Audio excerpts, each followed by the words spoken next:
Hello friends, welcome to my channel. So finally Bigg Boss season 19 को उसका विजेता मिल चुका है। Yes, Gaurav Khanna Bigg Boss season 19 के विनर बन चुके हैं।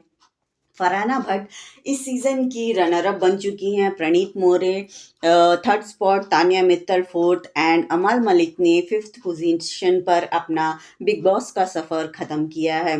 ये सीज़न काफ़ी इंटरेस्टिंग रहा है। बिग बॉस के जितने भी हार्डकोर व्यूअर्स हैं उनके लिए हर सीज़न काफ़ी इंटरेस्टिंग और काफ़ी इंटरटेनिंग रहता है।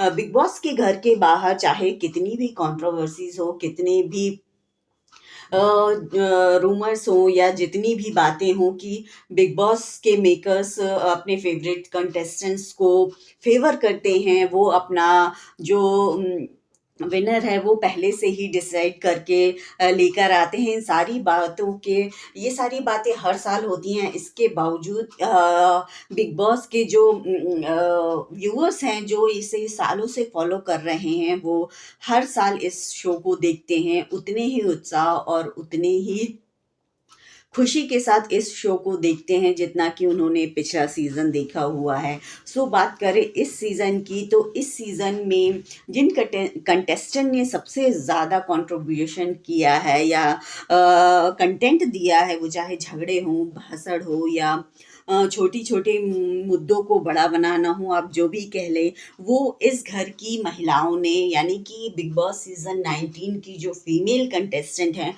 उन्होंने इस सीज़न में अपना सबसे ज़्यादा योगदान दिया है। उनका कंट्रीब्यूशन इस सीज़न में सबसे ज़्यादा रहा है।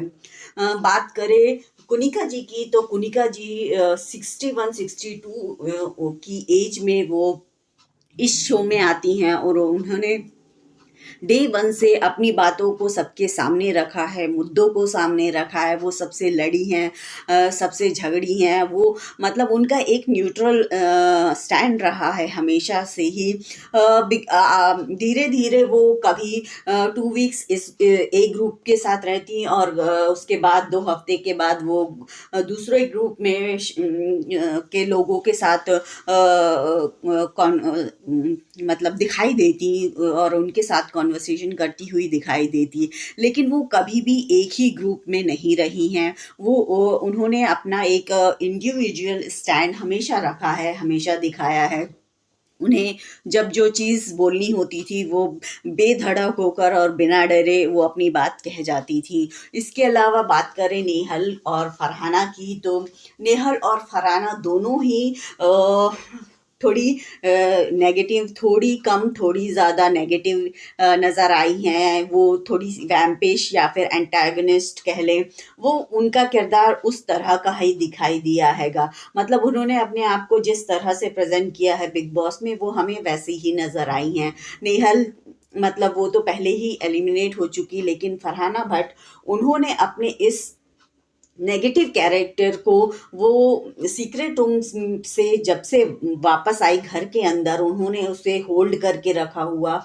वो आखिरी हफ्ते तक उन्होंने अपने उस नेगेटिव कैरेक्टर को पूरी तरह से निभाया है। वो मतलब वो हर चीज़, हर बात, हर एक छोटे से वर्ड पर भी वो बखेड़ा खड़ा कर देती थी। उनका मतलब काम ना करना, वो उन्होंने कभी ड्यूटी नहीं की। उनके लिए एक बहुत बड़ा मुद्दा रहता था कि उन्हें जो ड्यूटी दी जाए वो उसे मतलब उससे विड्रॉल कर देती थी। उन्हें करना ही नहीं होता था और उस ड्यूटी के लेकर वो पूरे घर वालों से लड़ जाती थी। लेकिन फिर वो मतलब अपना ही एक अलग सा नैरेटिव लेकर आती थी और मतलब उनको किसी भी छोटी चीज़ पर उन्हें सिर्फ लड़ना होता था।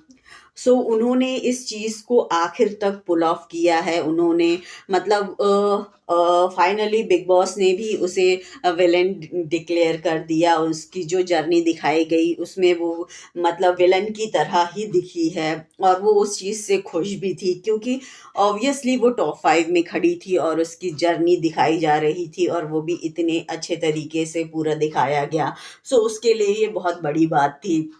बात करें तान्या मित्तल की तो तान्या मित्तल जो है वो जो उसका जो वो बड़ी-बड़ी बातें फेंकना हो या फिर काल्पनिक कहानियाँ सुनाना हो, मेकर्स को ये चीज़ काफ़ी पसंद आई, इसलिए वो टॉप 5 तक पहुँची और मतलब उसे एपिसोड्स में भी काफ़ी स्क्रीन पे स्पेस दिया गया क्योंकि वो बोलती-बोलती जाती रहती थी। इसके अलावा मालती का भी काफ़ी अच्छा कंट्रीब्यूशन रहा हो, चाहे वो वॉकआउट करना हो या वन लाइनर्स हों।